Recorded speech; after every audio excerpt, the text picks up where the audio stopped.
करेंगे और आप ये पाएंगे कि आपकी जितनी भी समस्याएं हैं शायद उसका समाधान वहां पर है।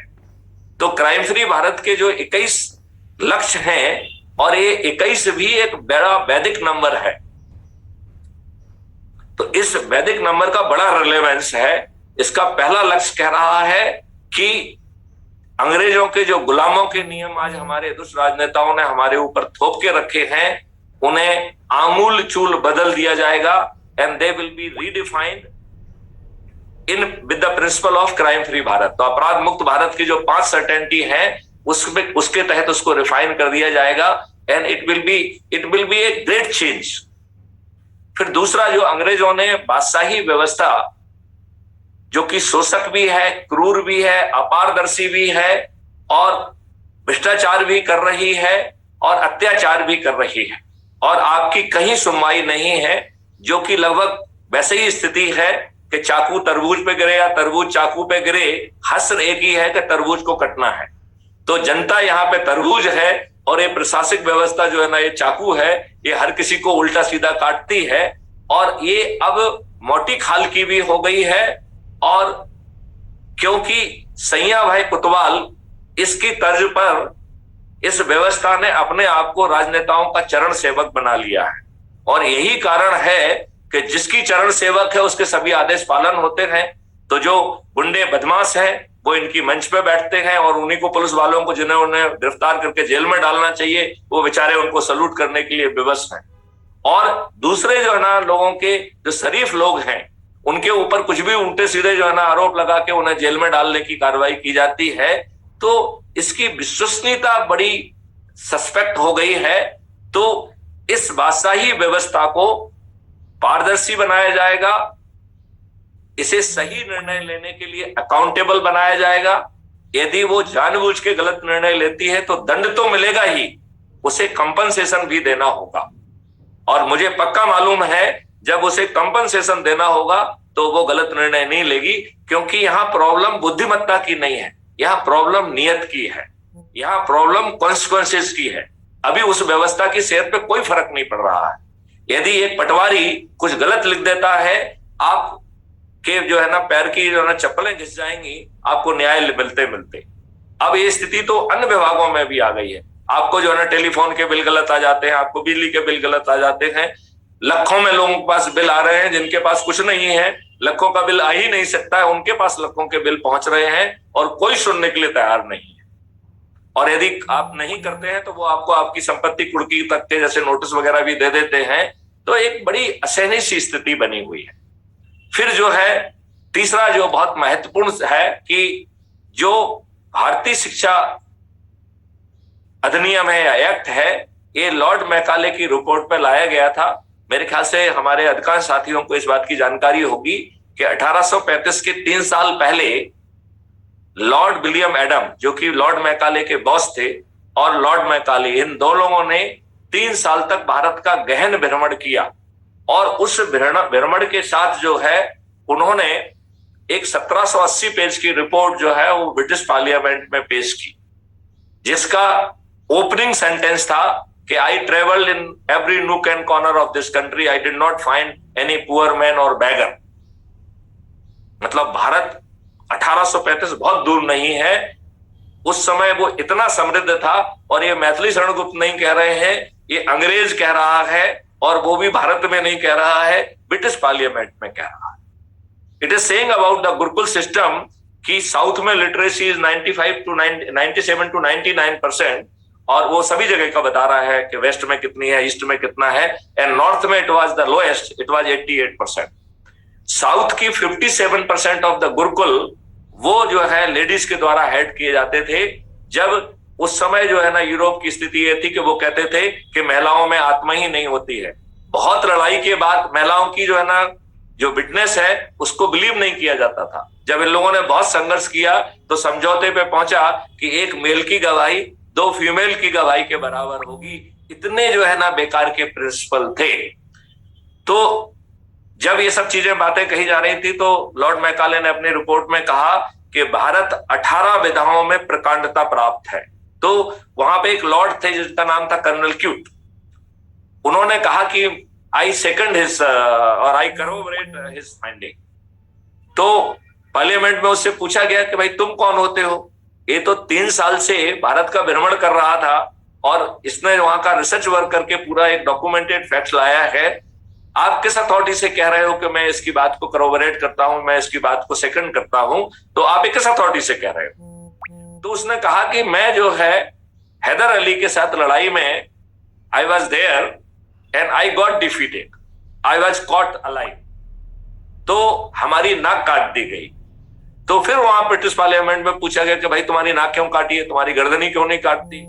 तो उन्होंने कहा नहीं नहीं, भारतीय जो है राजा ऐसे नहीं है, यदि आप युद्ध में वीरगति पा जाएंगे तो बात अलग है, नहीं तो जो है नाक काटना ही सबसे बड़ा दंड है। और फिर उसने बताया कि मैं अपनी कटी हुई नाक लेके कोई कुलगाम या गुलगाम, ऐसा गुलगाम या बुलगाम या कुलगाम ऐसा कोई गुरुकुल था, वहां वो पहुंचा और उसकी नाक की उस समय जो है ना प्लास्टिक सर्जरी हुई। और उसने ब्रिटिश पार्लियामेंट में कहा कि मैं आपको चुनौती देता हूं, यदि कोई ये बता दे कि मेरी जो है ना नाक की सर्जरी हुई। मतलब it was such a fine work. And ये बात जो है हम अपनी सेखी में नहीं कह रहे हैं, ये सब बातें ब्रिटिश पार्लियामेंट में और कोई दूसरा नहीं कह रहा है, लॉर्ड मैकाले कह रहा। तो जब उस व्यक्ति से पूछा गया कि भाई तुम गुरुकुल शिक्षा की इतनी जो है ना बड़ी तारीफ कर रहे हो, तो तुमको कुछ ब्रिटेन की शिक्षा के बारे में भी मालूम है? तो उन्होंने कहा हाँ, मैंने ब्रिटेन की शिक्षा के अभी कंपैरेटिव स्टेटमेंट तैयार किया है। तो जब आपकी यहाँ पे लिटरेसी साउथ में 99% थी, वहां पर जो है लिटरेसी वाज ओनली 17%। और वहां के स्कूल जो है वो जो है ना गैराज में चलाए जाते थे और केवल संडे स्कूल हुआ करते थे और उसमें भी बाइबल पढ़ाई जाती थी। मतलब देखा जाए तो अंग्रेज जो है ना भारतीय गुरुकुल सिस्टम के सामने एकदम नगण्य थे। तो क्राइम फ्री भारत का ऐसा मानना है कि हमें नया गुरुकुल सिस्टम लाना होगा, जिसमें जो वैदिक ज्ञान है जहां पे हम थे वहां से उसको उठाएंगे और आज के मॉडर्न विज्ञान को भी इंटीग्रेट करके भारत को जो है ना विश्व गुरु बनाया जाएगा। ऐसा जो है तीसरा नंबर का लक्ष्य है। चौथा नंबर का लक्ष्य है जो कि 5 हमने आपको सुनिश्चितताएं बताई हैं, तो it is exactly from there crime free Bharat के जो 5 सर्टेनिटी है, अब मैं उनको रिपीट नहीं करूंगा। तो I will come on the 6th point. 6वें पे पहुंच जाइए जरा। हाँ, तो व्यक्ति का कृत्य की उससे साइबर क्राइम मुक्त होगा। तो आजकल जो साइबर क्राइम है, 5वां पॉइंट है कि जो भारत में अपराध तो होगा भी नहीं, साइबर क्राइम भी नहीं हो पाएगा।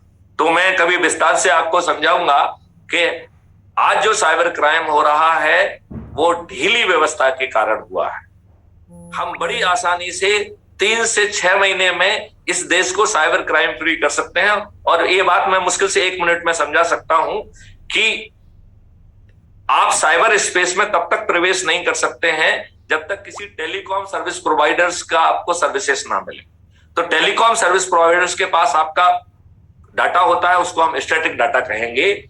और जब आप बातचीत कर रहे हैं तो उसके पीछे जो टेक्नोलॉजी है वो ढेर सारे जो है ना बहुत फाइनल डिसीजंस लेती है और उसके पास आपका it can very easily provide the location based service. और केवल जो लोकेशन बेस्ड सर्विस है उसमें लोकेशन केवल XY कोऑर्डिनेट में नहीं होगी बल्कि Z कोऑर्डिनेट में भी होगी। तो आप किस माले पे हैं ये भी अनुमान रीजनेबल लेवल तक लगाया जा सकता है। एंड आपका IP एड्रेस से लेके आपका मैक एड्रेस से लेके हर चीज जो है ना will be captured and will be saved. आपका जो मोबाइल है, इसी मोबाइल में ऑपरेटिंग सिस्टम में प्रावधान किया जाएगा कि जैसे ही आपको कोई चीज सस्पिशियस लगती है, the moment you will press button, ये हर चीज को जो है ना सेव करना चालू कर देगा, उसके जो है ना ऑडियो वीडियोस और उसके सबको प्रोटेक्ट करेगा। और उसके पीछे जो आर्टिफिशियल इंटेलिजेंस होगी वो यदि मान लो वो आपसे OTP मांग रहा है तो आपके स्क्रीन में एक फर्जी OTP सिस्टम जो है ना क्रिएट करके दिखाएगा, जिससे आप बड़े कॉन्फिडेंस से यदि 4 बार भी रिपीट करना हो तो आप उसे रिपीट कर देंगे। अब आप ये सोचिए एक साइबर क्रिमिनल को एक फर्जी OTP दी जा रही है और वो जो है जब OTP काम नहीं करेगी तो वो सिर अपना नोचते हुए आपको दोबारा फोन लगा के शुद्ध भाई बहन की जितनी भी गंदी गाली उसने सीखी होंगी वो सब गालियां दे डालेगा। और बैकएंड इंजन हर चीज को कैप्चर कर रहा है विद दिस इनफेलिबल एविडेंस। और आपको मैं एक चीज और बता दूं कि जितने भी जो है लिंक भेजे जा रहे हैं, मेल भेजे जा रहे हैं, एसएमएस भेजे जा रहे हैं, जो कि हम और आप भी जो है ना दसियों जो है ना हम लोगों को हर दिन मिलते हैं, ये सब अटेम्प्टेड क्राइम है। हमारी पुलिस ढीली है। अदरवाइज आपको यदि किसी ने साइबर क्राइम के इंटेंट से कोई लिंक भेजा है, कोई मैसेज भेजा है, या आपको फोन कॉल लगाया है या ईमेल भेजी है, ये सब अटेम्प्टेड क्राइम है। इसमें आपके लॉस ना होने पर भी एफआईआर भी बनती है। तो आप बताइए, यदि हम थोड़ा सा परिवर्तन इसमें कर दें कि जो पनिशमेंट होगा वो कॉन्करेंट ना होके सिक्वेंशियल होगा, कॉन्जिक्यूटिव होगा, तो जो ये 1000 ऑफेंस कर रहे हैं, 1000 मेल लोगों को मेल भेज रहे हैं, it means they have committed 1000 offences. यदि उसके एक हम 6 महीने का भी सजा कर देंगे तो 500 साल की सजा हो जाएगी। तो हमने एक पावरफुल सिस्टम क्रिएट नहीं किया है। हमारी साइबर क्राइम फ्री भारत से दूरी उतनी ही है जितने हम इन नियम कानून में थोड़ा सा परिवर्तन करके टेक्नोलॉजी को जमीन पर उतार दें, जो कि एक बच्चों का खेल है, कोई बड़ा काम नहीं। अब छठवां लक्ष्य है कि जो आज का जितनी भी क्राइसिस है वो क्राइसिस एक एक्ट के कारण हुई है, जिसको हम पीपल्स रिप्रेजेंटेटिव एक्ट 1950-51 कहते हैं, जिसमें आमूल चूल परिवर्तन की आवश्यकता है और वो किया जाएगा और पार्टी विहीन प्रजातंत्र को जमीन पे उतारा जाएगा। और ये अकेला पार्टी विहीन प्रजातंत्र नहीं होगा, ये खर्च विहीन चुनाव व्यवस्था भी होगी। इसका जो ऐप का मॉडल है वो ऑलरेडी डेवलप किया जा सका है। इसमें जो है ऐप के द्वारा जो है ना आपकी पोलिंग होगी और हर चीज ऐप सर्टिफाई करेगा, आपको उसके सामने कुछ नहीं कहना है। तो वो आपकी आइडेंटिटी को भी सर्टिफाई करेगा। जब आपके अकाउंट से 1 रुपए डिडक्ट हो जाएगा, that will be a clear cut guarantee कि you are the same person, and app will say yes I certify you are this person. ऐसे ही उसमें सेक्लूजन का टेस्ट होगा, तो आपका घर ही आपके लिए पोलिंग बूथ, आपका कमरा ही आपका पोलिंग बूथ बन जाएगा। तो एंड इट विल गारंटी कि yes you are in a secluded place, so app has verified कि you are in a secluded place. फिर वो थर्ड चेक करेगा कि आप कहीं डर में तो नहीं है, तो कहीं ऐसा तो नहीं है आपके बीवी बच्चों को कहीं पे गन पॉइंट पे रखा गया हो और आपको जो है ना कहा गया है कि मुझे वोट दो।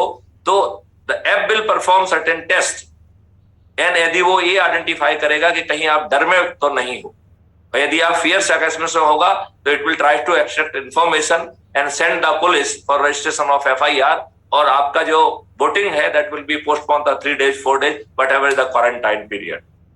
एंड इसमें जो अभी का जो मिक्सचर बना हुआ है कि वही लेजिस्लेचर है और वही एग्जीक्यूटिव है, इसमें separation of executive from the legislature होगा।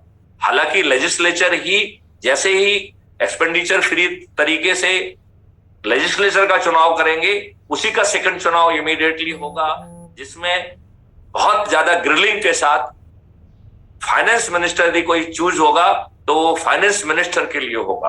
तो ना तो जो है ना पोर्टफोलियो मुख्यमंत्री या प्रधानमंत्री के प्लेजर पे मिलेंगे और ना ही वो उनके प्लेजर पे होल्ड करेंगे। तो जो पॉलिटिकल एग्जीक्यूटिव चुने जाएंगे they will cease to be legislature, वो लेजिस्लेचर नहीं रहेंगे, वो पार्लियामेंट में बैठेंगे सिर्फ 2 काम के लिए। एक तो लेजिस्लेचर के जो प्रश्न है उनका जवाब देने के लिए, to serve the cause of the accountability to the legislature, और सेकंड उनका काम रहेगा कि ड्राफ्ट कानून को पेश करना। और जो कानून है वो एक्ट के फॉर्म में पास नहीं होगा, it will B deliberated and section wise जो है ना पास होगा। तो जो हमारे सुप्रीम कोर्ट ने कहा है कि साहब हमारे साथ जब भी कोई इंटरप्रिटेशन की प्रॉब्लम आती है तो हम पार्लियामेंट्री डिबेट की तरफ देखते हैं, और दुर्भाग्य से कोई पार्लियामेंट्री डिबेट होती ही नहीं है। लिहाजा जो है हमें गैप के लिए फिर इंटरनेशनल डिबेट को देखना पड़ता है, इंटरनेशनल लॉ को देखना होता है। तो इस रिवाइज सिस्टम के तहत वो सब हैंडीकैप खत्म हो जाएंगे और हमारे उसमें सर्टेनिटी रहेगी, आया राम गया राम जैसा प्रावधान ही नहीं हो पाएगा। And probably this is the best way of doing it. 7वां है कि पेपर करेंसी मुक्त भारत होगा और साथ में टैक्स मुक्त भारत भी होगा, क्यों, और उससे भारत भ्रष्टाचार मुक्त भी हो जाएगा। कोई हवाला स्कैम नहीं हो सकता है, ड्रग माफिया नहीं हो सकता है, कोई हथियारों के माफिया नहीं होंगे, कोई टुकड़े टुकड़े गैंग नहीं होंगे। तो आज की जितनी भी हमारी टेररिज्म से लेके जितनी भी बड़ी प्रॉब्लम्स हैं, उनका समाधान एक छोटी सी चीज से निकल के आएगा। और हमें जहां टैक्स के बर्डन से और टैक्स के कंप्लायंस से, क्योंकि टैक्स का बर्डन जितना खतरनाक है, टैक्स का कंप्लायंस उससे ज्यादा खतरनाक है। और जो माफिया बन गए हैं, जो टैक्स की कंप्लायंस वाले लोग हैं, जो कि जाके डकैती करते हैं, वो डकैती नहीं कर पाएंगे और आदमी सुकून से जी पाएगा। This will be making a very big difference in the life of everybody. आठवां है कि सोच और कार्य की एकाग्रता से। तो यहां पर अवेयरनेस और डिटर्मिनेशन के माध्यम से नशा मुक्त और शाकाहारी आध्यात्मिक भारत जो है ना पैदा होगा। और ये आपके कॉन्स्टिट्यूशनल मैंडेट का हिस्सा है। यदि आपको याद हो तो article 47 which is the part of the directive principle of state policy, ये देश के नेताओं पर ये जिम्मेवारी सौंप के गया था कि आप भारत को नशा मुक्त बना दोगे। लेकिन हमारे दुष्ट राजनेताओं ने गली गली कोने कोने में कलारी खोल दी है, दारू की दुकानें खोल दी हैं। और जहां पर दारू की दुकानें नहीं पहुंच पाई हैं, वहां दारू के पाउच पहुंच गए हैं। आज हमारा जवान, आज हमारा मजदूर जो है वो खाना नहीं खा रहा है, वो दारू का पाउच पी रहा है और नमकीन खा रहा है। उसका शरीर जो है जर्जर और बेकार हो गया है। नौवां है कि क्राइम फ्री भारत का एक एग्रो मॉडल है, जिसके तहत जीवामृत, घन अमृत, अमृत मिट्टी और ढेर सारे कॉन्सेप्ट के साथ जो है किसान की जो उपज है उसमें क्वालिटी चेक से लेके ढेर सारी चीजें करते हुए जो बाकी प्लेयर्स हैं उनकी एडेड वैल्यू और उनके रोल के हिसाब से उनको पेमेंट ऑटोमेटिकली सिस्टम के माध्यम से होगा। और टैगिंग होके द एंड प्रोडक्ट जो कि भारत में 2 to 3 टाइम्स एमएसपी पे बेचा जाएगा और विदेशों में वो 10 to 100 टाइम एमएसपी पे बेचा जाएगा।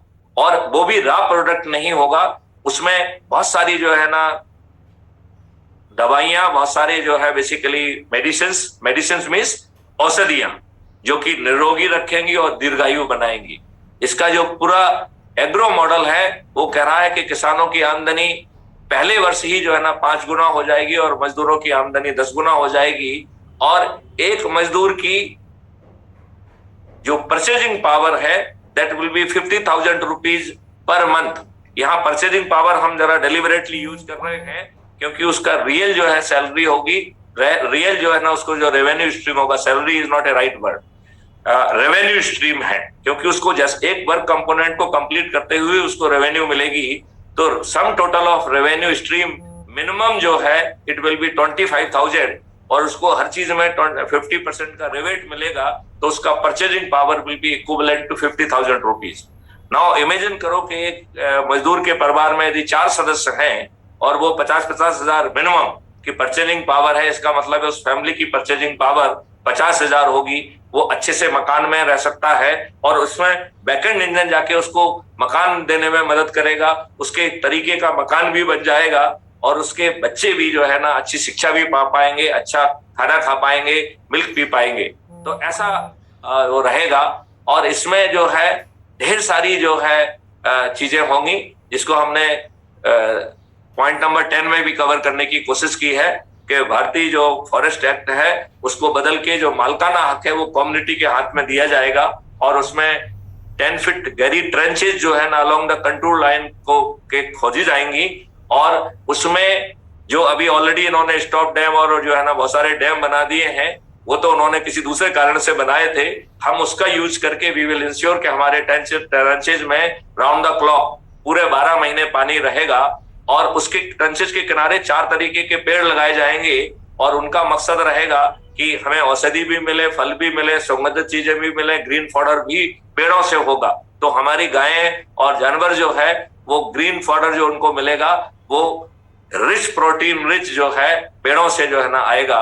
और वहीं जो है औषधि के फल पेड़ों के बीच में शहद का जो है शहद भी जो पैदा की जाएगी और जो गायों को उनकी फीड के साथ साथ मेडिसिनल जो है ना चीजें भी दी जाएंगी और हर जगह पे अलग अलग के मेडिसिनल प्लांट्स होंगे।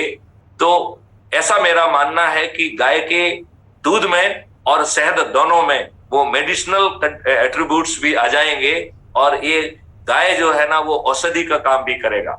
तो गाय जो है ना केवल अल्फा 2 वैरायटी का होगा, ना केवल बहुत अच्छा होगा, अमृत तुल्य होगा, बल्कि वो औषधि तुल्य भी होगा।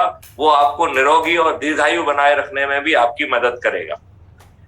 11 नंबर का लक्ष्य ये है कि क्राइम फ्री भारत का आयुष मॉडल, जिसमें आपका जो है देखा जाए तो कैसे आपके रूटीन को मैनिपुलेट किया जाएगा, जिससे कि आप योगा से लेके हर चीज करेंगे, मेडिटेशन करेंगे, और आपका एनुअल मेडिकल चेकअप भी होगा। हम कुछ साइंटिस्ट लोगों से बात कर रहे हैं कि जो नाड़ी को पढ़ने के यंत्र बना लिए जाए, बात के कप को पढ़ने के जो है ना यंत्र बना लिए जाए, तो जब बीपी का इंस्ट्रूमेंट बन सकता है तो ये क्यों नहीं बन सकता है। तो वहीं से रिमोटली आपको जो है औषधि भी दी जा सकेगी, और इसके लिए हेल्थ वॉलंटियर गांव-गांव में होंगे, और हम एक निरोगी और दीर्घायु भारत को पैदा कर पाएंगे। हमारा पॉइंट नंबर 12 के बारे में हम बात करेंगे। हमारा मानना है कि हमारे ऊपर चारों तरफ से जो है केमिकल की बम्बार्डिंग की जा रही है। आपको जान के ताज्जुब होगा कि हम 16 करोड़ लीटर दूध पैदा कर रहे हैं, और हमारा कंजम्पशन जो है वो लगभग 64 करोड़ लीटर दूध है। इसका मतलब है 48 करोड़ लीटर दूध जो है वो हानिकारक केमिकल से बनाया जा रहा है, जिसमें यूरिया आदि जो ना यूज होते हैं, और यह अपने आप में कैंसरस है।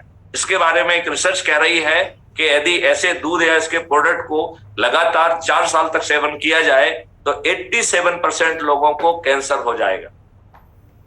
हमारे जो अन्नदाता हैं उन्हें ये कहने में शर्म नहीं आती है कि हम 1 एकड़ में अपने लिए जो है ऑर्गेनिक फूड बनाते हैं, और बाकी दुनिया के लिए हम कैंसरस जो है ना फूड बेचते हैं। ये बड़ा लज्जा का विषय है। आज हमारे किसान बिना शर्म के हर जगह हार्मोनल इंजेक्शन दे रहे हैं, गाय हो, भैंस हो, बकरी हो, मुर्गी हो, तो चारों तरफ से जो है ना केमिकल बम्बार्डिंग हो रही है। हमारे मेडिसिन के फॉर्म में हम इतने हार्मफुल केमिकल दे रहे हैं, आप अंदाज नहीं लगा सकते हैं। ऐसा कोई केमिकल पैदा ही नहीं हुआ है जो कि आपके शरीर को नुकसान ना करे। तो मेरा तो ऐसा मानना है कि that chemical medicine should only be given in grave emergency when your survival is threatened. It should be medicine of emergency. It should not be medicine of the treatment. अब आप ये बताइए, जहां से एलोपैथी आई है, जहां पर कि आसानी से एंटीबायोटिक नहीं दिया जाता है, हमारे लोगों ने प्रोटोकॉल बना लिया है, वो भर भर के जो है ना आपको जो है एंटीबायोटिक देते हैं। अब कोरोना एक वायरस है, वायरस जो है एंटीबायोटिक से नहीं मर सकता है, ये हर व्यक्ति जानता है। आप बताइए, कोरोना वायरस के समय इन लोगों ने 5-5 हैवी डोज में जो है ना आपको एंटीबायोटिक दिए, और वो इतने हानिकारक थे कि आपको पागल कर सकते थे, आपको डिप्रेशन का शिकार करते थे। एंड एक उसमें जो है ना एंटीबायोटिक तो ऐसा था जो आपको सुसाइडल टेंडेंसी पैदा करता था। आप रिसर्च कर लीजिए, कोरोना के समय ढेर सारे लोग जो है ना दे कमिटेड सुसाइड। कोई जो है ना बड़े हॉस्पिटल के जो है ना खिड़की से कूद गया, ऐसे सुसाइड हुए। तो बट आई फील के एक हानिकारक केमिकल कहीं से भी आ रहे हो, हमें अपने देश के इकोसिस्टम को इन हार्मफुल केमिकल से मुक्त करना पड़ेगा। हमारे दुष्ट राजनेता इतने दुष्ट हैं कि हार्मफुल मटेरियल जो है ना डंप करने के लिए हमारे देश में आ रहा है। ये इससे ज्यादा जो है ना लज्जा का कोई कारण नहीं हो सकता है। दैन ये कह रहा है कि प्रोएक्टिव अप्रोच से हम भारत को जो चूंकि समृद्ध बना देंगे, तो वहां रिजर्वेशन, फ्रीवी, गरीबी, ये सब की जरूरत ही नहीं होगी। मेरा तो यहां तक मानना है कि यदि हम जिस डिटर्मिनेशन की बात कर रहे हैं, हम 2029 तक यदि गॉड विलिंग प्रोबब्ली भारत में कोई गरीब नहीं होगा। जो लॉर्ड मकाले ने 1835 में कहा था, यदि हम 2029 में या 2029 में ना होके हम 2035 तक भी यदि हम वैसा कर पाते हैं, it will be a great achievement. वैदिक और आधुनिक विज्ञान के समग्र विकास के लिए भारतवर्ष को एक biggest research and development hub पैदा किया जाएगा। और मैं आपको ये बता दूं, क्राइम फ्री भारत ने जो मॉडल डेवलप किया है, उसके तहत इतना पैसा होगा कि बिना सरकार के ये संभव हो पाएगा। तो हम सरकार के ऊपर बर्डन नहीं बनेंगे, तो भी जो है हम भारत के समग्र विकास के लिए जो है भारत को biggest research and development hub बना पाएंगे, इसमें कोई संदेह नहीं है। आर्टिकल 44 कह रहा है कि यूनिफॉर्म सिविल कोड होना चाहिए। हमारे संविधान के डिक्टेट के बावजूद भी हमारे दुष्ट राजनेताओं ने घृणित जो है कम्युनिटी बेस्ड जो है कानून बनाए हैं, जो कि उनकी दुष्टता का परिचायक है। लिहाजा क्राइम फ्री भारत का मानना है कि यूनिफॉर्म सिविल कोड आया जाएगा। आर्टिकल 25 जो धार्मिक स्वतंत्रता है, इसका उल्लंघन इसलिए हो रहा है क्योंकि हमारे दुष्ट राजनेता चाहते हैं कि एक खराब माहौल बना रहे। मैं आपको कह रहा हूं कि जैसे जो है एक छोटा सा 4 सेक्शन का यदि हम एक एक्ट बनाए जिसमें जो भी किसी भी धर्म की स्वतंत्रता के साथ खिलवाड़ करेगा वह संज्ञेय अपराध होगा। अजमानती तो होगा ही होगा, केवल एक ही परिस्थिति में जमानत मिलेगी, यदि रिपोर्ट झूठी है। मतलब इसका मतलब यदि सही रिपोर्ट है तो आपको जमानत नहीं मिलेगी। Crime free Bharat K techno engine से 45 दिन के अंदर अधिकतम अवधि में आपको न्याय मिल जाएगा और आपको जो इस वायलेशन के लिए मिनिमम 10 से 15 साल की सजा होगी। और जैसे ही आपको सजा मिलेगी उसके साथ ही आपकी संपत्ति जब्त कर ली जाएगी। आप मुझे बताइए, इन प्रावधानों के साथ किसकी औकात है कि वो जो है भारत की जो है मैं धार्मिक उन्माद फैला सके, भारत में दंगे फसाद करा सके। मैं चैलेंज करता हूं, किसी की औकात नहीं होगी, ना ओबीसी की औकात होगी, ना किसी की होगी। ना कोई किसी से ये कह पाएगा कि मेरा धर्म मानो नहीं तो तुम काफिर हो और मैं तुम्हारा सिर धड़ से जुदा कर दूंगा और मुझे जो है जन्नत भी मिलेगी और 72 हूरें मिलेंगी। और ना ही कोई ये कह पाएगा कि हिंदुस्तान में रहना है तो जय श्री राम कहना होगा। अरे भारत में जो है वैसे ही जो है जिससे जहां पे भी कहना चाहिए कि जिसको जहां मोक्ष दिखता हो, जहां जिससे जो है ना शांति मिल रही हो, उस धर्म को माने। ये जो है इस तरीके की जो चीजें हैं, ये संविधान के अनुच्छेद आर्टिकल 25 का सीधा सीधा उल्लंघन है। इसका रिस्पांस मैकेनिज्म जो है, जो मैं बता रहा हूं, उस रिस्पांस मैकेनिज्म के साथ किसी की भी औकात नहीं है। और क्राइम फ्री भारत का टेक्नो इंजन जो आज डार्क वेबसाइट वगैरह हैं जिसमें कि बहुत सारी आपत्तिजनक चीजें परोसी जा रही हैं, हम ऐसा कानून बना देंगे कि लोग आगे सब कर ही नहीं पाएंगे। तो हमने घटिया सिस्टम पैदा किया है। That's why we are living with the problems. और आप प्रॉब्लम में ही बने रहें, यही अंग्रेजों की चाहत थी। हमारे दुष्ट राजनेता आज भी आपको उन्हीं कानूनों से बांधे हुए हैं। जनसंख्या नियंत्रण कानून होगा, लेकिन ज्यादा जो है ध्यान दिया जाएगा कि आपके सोच और आचरण में परिवर्तन लाके आबादी को नियंत्रित करेंगे। तो कानून एक बैकग्राउंड सपोर्ट होगा, लेकिन मेन फोकस रहेगा कि हम आपकी थिंकिंग को और आपके कंडक्ट को ही मॉडिफाई कर देंगे। हमारा लक्ष्य नंबर 18 है कि पूरा पूजा स्थल अधिनियम 1951, मेरा ऐसा मानना है कि ये सबसे घृणित कानून है।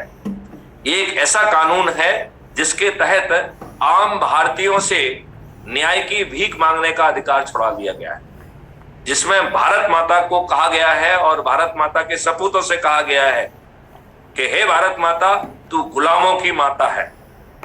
जो बाहर से आतताई और आक्रमणकारी आए हैं, जिन्होंने जो है लोगों की हत्याएं की, महिलाओं के साथ बलात्कार किया, उन्हें 2-2 दीनारों में न केवल बेचा बल्कि इस बात के स्तूप लगाए जो आज भी विद्यमान है। उन्होंने अपने शक्ति प्रदर्शन को और क्रूर शक्ति प्रदर्शन के लिए भारत की वास्तुकला, मंदिरों को तोड़ा और आपको हीन भावना पैदा कराने के लिए ये एक परपाटी बना ली।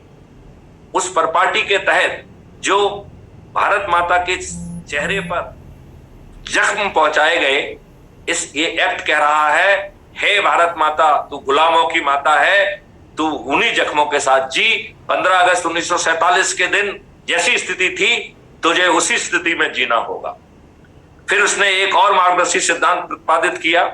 उसने कहा कि राम जन्मभूमि को छोड़कर बाकी जितने भी परिवार, जितने भी डिस्प्यूट किसी भी कोर्ट में चल रहे हैं, उसे इसी मार्गदर्शी सिद्धांत के तहत निपटा दिया जाए।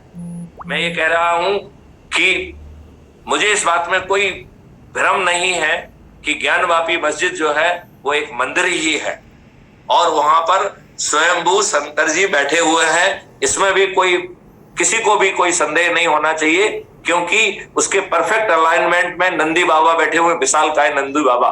और ये दुनिया जानती है कि नंदी बाबा का जो है ना हमेशा जो फेस होता है, it is always facing Lord Shiva. तो जिसको ये फव्वारा कहने की कोशिश कर रहे हैं, वो फव्वारा it is in perfect alignment of Nandi Baba. और उस ज्ञानवापी मस्जिद के पीछे गौरी और इसके बहुत सारे देवी देवताओं के फोटो हैं जिनकी आज भी पूजा की जा रही है। तो मुझे इस बात में कोई संदेह नहीं है कि वो एक मंदिर है, लेकिन मैं उन मजिस्ट्रेट की जो है ना बुद्धि पे जो ना तरस खाता हूं, वो किस बात का सर्वे करा रहे हैं। ये कानून आपको इजाजत ही नहीं देता है। वो तो आपको एक मार्गदर्शी सिद्धांत देता है, कट ऑफ लाइन 15 अगस्त 1947। उस दिन कौन सा जो है धर्म किस चीज के लिए यूज हो रहा है ये देखा जाए। यदि वो स्थान मस्जिद के रूप में यूज हो रहा है तो वो मस्जिद कहलाएगा। तो फिर ये ओरिजिनल स्वरूप के लिए सर्वे क्यों हो रहा है? तो मेरा मानना है कि कायदे से इस एक्ट को रद्द कर देना चाहिए था, जो कि नहीं किया जा रहा है। ये इस देश के साथ नाइंसाफी है। तो ना केवल वर्शिप प्लेसेस एक्ट, बल्कि इससे मिलते जुलते जो ढेर सारे कानून बनाए गए हैं जो संविधान की आत्मा के और फंडामेंटल राइट के विरोध में है, ऐसे सभी कानून को संशोधित किया जाए। हमारा लक्ष्य 19 कहता है कि जो इंटेलेक्चुअल प्रॉपर्टी राइट है, इसे जो है आज हम बहुत बेकार मानते हैं, क्योंकि ये आपने छोटा सा कंट्रीब्यूट किया और आप उस पर बैठ गए नांग जैसे, और आपने जो है ना उसके ऊपर जो है ना एक कुंडली बना ली। तो आपने जो है ना, आपका तो दिमाग आपका नहीं है, यहीं से पैदा हुआ है, नेचर की चीज खा के पैदा हुए। जब आपका दिमाग भी अपना नहीं है और आपके छोटे कंट्रीब्यूशन से आपको इंटेलेक्चुअल प्रॉपर्टी राइट कैसे दिया जा सकता है? So you will have little right that will be to the proportion of the value added by you.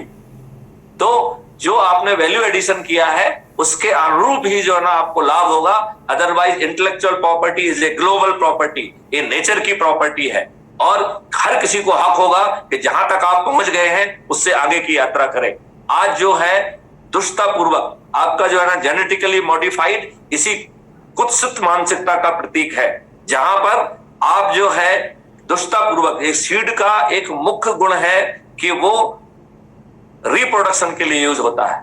हमने दुष्टतापूर्वक उसका वो जीन काट दिया जो रिप्रोडक्शन के लिए जिम्मेवार है, और हमें ये भी नहीं मालूम है कि इस मॉडिफिकेशन से how that seed will be, जिसको हम खाना कह रहे हैं, जो हम बीज कह रहे हैं, जिसे हम बीज के आटे के रूप में खाते हैं, how it will be modifying and reacting with our cell, ये हमें वो भी नहीं मालूम है कि how it would be reacting. लेकिन हमें तो किसी चीज से लेना देना नहीं है, हमें पैसा मिलना चाहिए, हम इतने दुष्ट लोग हैं। तो ये स्थिति है। तो इसके बाद नेक्स्ट आ रहा है अबाउट द कॉलेजियम सिस्टम। आज जो है 87 परिवार के लोग हैं, वो आपकी पूरी अपर जुडिशरी को जो है ना कर रहे हैं। आज इतने बड़े बड़े जो है ना कॉलेजेस आ गए हैं, उनके बच्चे जो है ना वो अपर जुडिशरी में नहीं आते। एक कॉलेजियम सिस्टम के तहत ये खुद ही डिसाइड कर लेते हैं कि 10 साल की जो है ना सेवा वाले कौन से वो लोग हैं, और वो इनवेरिएबली इनके परिवार से जुड़े लोग होते हैं। यदि धोखे से एक आध व्यक्ति नया जुड़ जाता है तो 87 के बाद एक 88 परिवार हो जाएगा। यदि 2 लोग जुड़ गए तो 89 हो जाएगा, लेकिन ये संख्या कभी 100 के ऊपर नहीं पहुंचेगी। ये बड़ी दुष्टतापूर्ण बात है। और यहां पर हम ये भी मानते हैं कि this can not be left to the politicians also. यदि अभी भाजपा के ऊपर छोड़ दिया जाएगा तो जुडिशरी में आरएसएस वाले भर दिए जाएंगे, ये भी देश के लिए अच्छा नहीं होगा।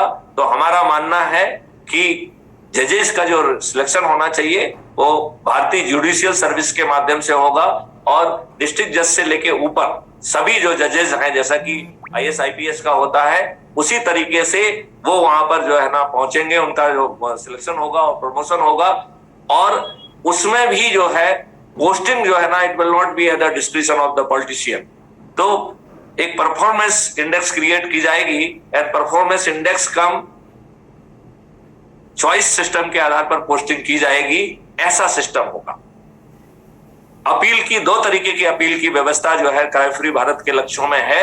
एक, जहां पर आप ये फील कर रहे हैं कि जजमेंट में गलती है, तो it is the appeal against the judgement. एक बहुत ही ओरिजिनल आइडिया इसमें लिया गया है, अपील अगेंस्ट द जज, जहां ये प्रिजम्पशन है कि पर्याप्त साक्ष्य होने के बाद जज महोदयों ने किसी अल्टीरियर कंसिडरेशन में जानबूझ के गलत निर्णय दिया है। जब जज के विरुद्ध जो है ना अपील होगी तो जज महोदय का वो खुद खड़े होकर अपने जजमेंट को डिफेंड करना होगा। यदि वो अपने जजमेंट को डिफेंड नहीं कर पाएंगे तो उन्हें कंपनसेशन और क्षतिपूर्ति तो देना ही होगी, बल्कि उन्हें महाअभियोजित भी कर दिया जाएगा। He will not stay as a जज। तो जो जज अभी अपने आप को लॉर्ड समझने लग गए हैं, भाग्य विधाता समझने लग गए हैं, उनका काम जो है न्याय करना होना चाहिए, लॉर्ड होना नहीं होना चाहिए। आज जो है ऐसी 50 चीजें हम आपसे डिस्कस कर सकते हैं जो जजेस ने गलत तरीके से अपने आप को ले ली। जो हम अभी बात जजेस के लिए कर रहे हैं उसे 21 लक्ष्य में हम बाकी लोगों के बारे में कह रहे हैं कि अब सीनियर जो है आपकी एसीआर नहीं लिखेंगे। यदि हमारी बहुत मेहरबानी होगी तो 5% वेटेज में कम फ्रॉम द सीनियर। और यदि ऑटोमेटेड परफॉर्मेंस कैप्चरिंग में जो परफॉर्मेंस आ रहा है, यदि सीनियर के द्वारा जो परफॉर्मेंस दिया गया है यदि उसमें मैच नहीं कर रहा है और सीनियर महोदय ने यदि पर्याप्त कारण नहीं बताए हैं तो system will over rule his assessment. तो जो अभी पोस्टिंग और प्लेसमेंट के कारण पूरे जो है ना हमारे एडमिनिस्ट्रेटिव सिस्टम को मैनिपुलेट किया जा रहा है, जिसे एक स्थानांतरण उद्योग बना दिया गया है, क्राइम फ्री भारत का यह मानना है कि वो उद्योग खत्म हो जाएगा। तो इस तरीके से 21 जो है लक्ष्य हैं और उन लक्ष्यों को जमीन पे उतारने के लिए एक चीज समझ में आई है कि हमें सभी राजनीतिक पार्टियों के सभी राजनेताओं को पराजित करना पड़ेगा और उसके लिए एक हाईली डेमोक्रेटिक मॉडल पैदा किया गया है जिसको मैं आपसे डिस्कस करना चाहूंगा। तो इसके 3 आधार स्तंभ हैं। पहला आधार स्तंभ है कि हम जो है लोगों को ऊर्जाकृत करेंगे, लोगों को संकल्पित करेंगे